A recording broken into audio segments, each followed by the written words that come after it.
البتہ ہماری زندگی کے اندر ہمارے برے اعمال ہمارے گناہوں کا سبب ہے۔ ارشاد فرمایا ما اصابک من حسنۃ فمن اللہ، جو تمہیں اچھائی پہنچتی ہے وہ تمہارے رب کی طرف سے ہوتی ہے، تمہارے رب کا کرم ہوتا ہے کہ تمہیں اچھائی نصیب ہوتی ہے۔ یار کہاں کہاں سے چل کے آئے ہو، آپ کے قریب بھی مسجدیں تھیں، کسی بستی سے کوئی کسی بستی سے، خود آئے ہو، تم کبھی نہ آتے اگر میرا رب نہ چاہتا۔ میری توفیق بھی تیرے کرم کا صدقہ یہ قدم اٹھتے نہیں اٹھائے جاتے۔ وہ چاہتا ہے تو اسباب پیدا ہوتے ہیں، وہ نہیں چاہتا تو اسباب ہی پیدا نہیں ہوتے۔ اس نے نہ چاہا، آپ گھر سے نکلے، سڑک پہ آگے کھڑے ہو گئے، گاڑی نہیں ملی، کیا کر لیں گے آپ اسپیشل گاڑی لے لی، آگے ٹریفک جام تھی، کیا کر لیں گے؟ وہاں کھڑے کھڑے جمعہ گزر گیا۔ وہ نہ چاہے تو تم نہیں آ سکتے، اس نے چاہا، تم گھر سوئے تھے، دوست نے فون کیا جلدی باہر آؤ، خیر اب بس آؤ، آپ باہر نکلے، وہ گاڑی لیے کھڑا تھا، چلو مرکز مصطفیٰ میں چلیں۔ اس نے چاہ لیا تو آپ کے لیے آسانی ہو گئی، نہ چاہا تو آپ کے لیے مشکل ہی مشکل ہے۔ تو میں اگر کوئی نیکی بھی کرتا ہوں، آپ اگر کوئی خیر کا کام بجا لاتے ہیں تو مت سمجھیے یہ ہم نے کیا، یہ میرے اللہ نے توفیق دی۔ تو کہا وما اصابکم من مصیبہ، اگر تمہیں کوئی مصیبت پہنچے، اللہ اکبر، فبما کسبت ایدیکم، یہ تمہارے ہاتھوں کی کرتوت ہے، وما، اور آگے فرمایا ما اصابکم من حسنہ، اور جو تم نیکی کرو فمن اللہ، یہ اللہ کی طرف سے ہے، وما اصابکم من سیئہ، اور جو تمہیں کوئی برائی پہنچے فمن نفسک، یہ تمہاری اپنی جانب سے تمہاری کوتاہی کی سزا ہے جو تمہیں دی گئی۔ حالانکہ اللہ نے بہت کچھ معاف کر دیا، تمہاری ساری کوتاہیاں تمہارے آگے آ جاتی ہیں، اللہ معاف نہ کرتا تو پھر تمہارے لیے زندگی دوبر ہو جاتی، جینا مشکل ہو جاتا، لیکن اس نے بہت کچھ معاف کر دیا اور چند چیزوں کی تمہیں سزا دی، اور تم جو ہے وہ شکوے کی زبان کھول لی۔ کبھی کہا مالک نے ہمارے اوپر مصیبت ڈال دی، میاں تمہاری کرتوتوں کا نتیجہ ہے۔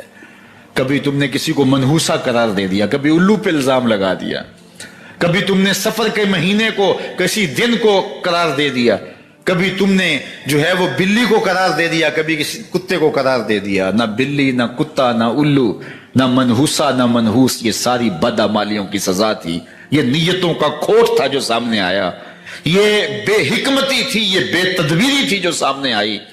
اس لیے اللہ پر توکل اور اللہ پر بھروسہ رکھو۔ اللہ پر بھروسہ کرنے والوں کو کیا اجر ملتا ہے، سنیے اللہ کے محبوب نے ارشاد فرمایا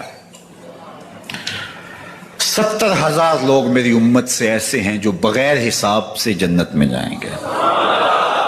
میری امت میں 70,000 لوگ ایسے ہیں جو بغیر حساب جنت میں جائیں گے، ان کا کوئی حساب نہیں ہوگا۔ اللہ اپنے کرم سے انہیں یوں ہی جنت عطا فرمائے۔ صحابہ نے عرض کی یا رسول اللہ صلی اللہ علیہ وسلم وہ کون ہیں؟ تو آقا کریم نے شرف میں کانو لا یکتوون، یہ وہ لوگ ہیں جو اپنے جسم پہ داغ نہیں لگاتے، مخصوص نشان جسم پہ لگا لیتے ہیں، داغ لگا لیتے ہیں، جسم کو داغ لیتے ہیں۔ کہا ایسا نہیں کرتے، جسم کو داغ نہیں لگاتے۔ اشرف المخلوقات ہے، اللہ نے سونی صورت میں پیدا کیا حضرت انسان کو، لقد خلقنا الانسان فی احسن تقویم۔ اللہ اکبر، اللہ نے حضرت انسان کو سونی صورت میں پیدا کیا ہے، تو اس صورت کو کوئی بگاڑے نہ، کوئی داغ لگا کے، کوئی زخم لگا کے، کوئی جلا کے کسی جگہ پہ بدن کو داغ لگا کے نشانی لگتے ہیں، یہ فلاں بزرگ کی نشانی ہے، یہ فلاں جو ہے وہ شہید کی نشانی ہے۔ اللہ نے جب تمہیں سالم الاعضاء پیدا کیا ہے تو اپنے بدن کو تم کیوں نشانی، اس نے ساری نشانیاں لگائی ہیں، اس کی نشانیاں اتنی پکی ہیں کہ اس نشانیوں میں فرق بھی نہیں لگتا نا۔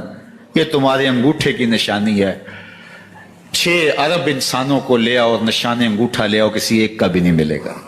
یہ نشانی تمہارے رب نے لگائی ہے۔ جیسی صورت تمہاری ہے ایسی صورت کسی اور کی نہیں بنائی، تمہیں منفرد بنایا اس میں۔ پوری کائنات میں سارے لوگ تمہارے جیسے ہیں لیکن تم پھر بھی الگ دکھائی دیتے ہو۔ سب کی 2 آنکھیں، سب کا ناک، سب کے ہونٹ، سب کا رنگ ملتا جلتا، لیکن سب کی شکلیں الگ ہیں۔ یہ زید ہے، یہ بکر ہے، یہ عمر ہے، یہ آس ہے، یہ فلاں ہے۔ تو یہ بات ذہن میں رکھیے گا کہ اللہ نے جو نشانیاں لگائی ہیں وہ کافی ہیں۔ اپنے طور پہ اپنے بدن کو داغنا، زخم لگانا یا جلانا کسی جگہ سے، تو فرمایا کہ ایک تو ان کے اندر خوبی یہ ہے، وہ 70,000 لوگ جو بغیر حساب سے جنت میں جائیں گے، وہ ہیں جو اپنے بدن پر داغ نہیں لگواتے۔ دوسرے وہ ولا یسترقون، اور وہ رقیہ نہیں کرتے، یہ چھو منتر جادو ٹونا ہر وقت عاملوں کے پاس بھاگے پھرتے ہیں، اور وہ انہیں جو ہے وہ غلط سلط ٹوٹ کے ٹونے بتاتے ہیں اور وہ کرتے رہتے ہیں۔ عجیب لوگوں کے نفسیات ہوتے ہیں، سویر سے لے کر شام تک اسی چکر میں رہتے ہیں اور پھر ساری زندگی ان توہمات سے نکل ہی نہیں پاتے۔ اللہ نے تمہیں پیسے دیے ہیں، نئی گاڑی تم نے خریدی ہے، چھوٹے بچے کا جوتا کیوں باندھ دیا آگے تم نے؟ اگر جوتا باندھنے سے اگر یہ ایکسیڈنٹ سے حادثے سے گاڑی بچ سکتی ہوتی ہے تو پھر پاکستان کے جتنے پی آئی اے کے جہاز ہیں سب پر باندھ دینا چاہیے، سب پہ جوتے لٹکے ہوئے ہوں۔ عجیب تم نے فلسفہ تراشا، کسی نے جو ہے وہ کالی رنگ کی پٹی باندھ دی نیچے، اس سے اس کو نظر نہیں لگے گی۔ تو یہ سب کچھ پٹیاں باندھنا، وہ یہ گھوڑے کے پاؤں کے نیچے جو کھری لگی ہوئی ہوتی ہے، کچھ لوگوں نے اپنے گھروں میں وہ باندھی ہوئی ہوتی ہیں کہ اس سے جو ہے وہ ہمارے گھر کے اندر کوئی مصیبت نہیں آئے گی، کوئی تکلیف نہیں آئے گی۔ کسی نے ہنڈیا اپنے گھر کے اوپر الٹی رکھی ہوئی ہوتی ہے، یہ ہنڈیا بچا لے گی، اور میاں ہنڈیا کیا بچائے گی تجھے؟ اللہ کے قہر سے کچھ نہیں بچا سکتا۔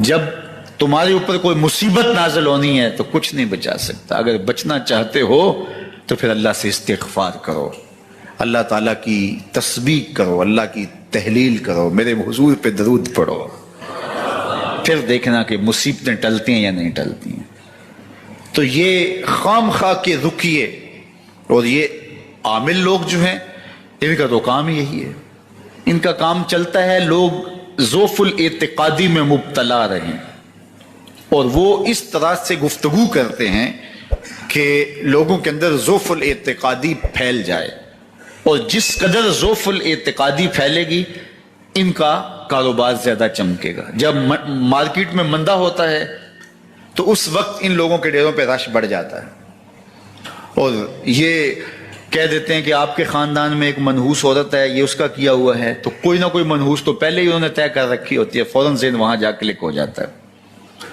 اس کا نون سے نام شروع ہوتا ہے، اس کا کاف سے نام شروع ہوتا ہے، اس کا جیم سے نام شروع ہوتا ہے، تو پورے خاندان میں کسی کا نام کاف نون یا جیم سے تو شروع ہوتا ہی ہوگا، یا دوستوں میں، تو فوراً ذہن جو ہے ادھر منتقل ہو گیا۔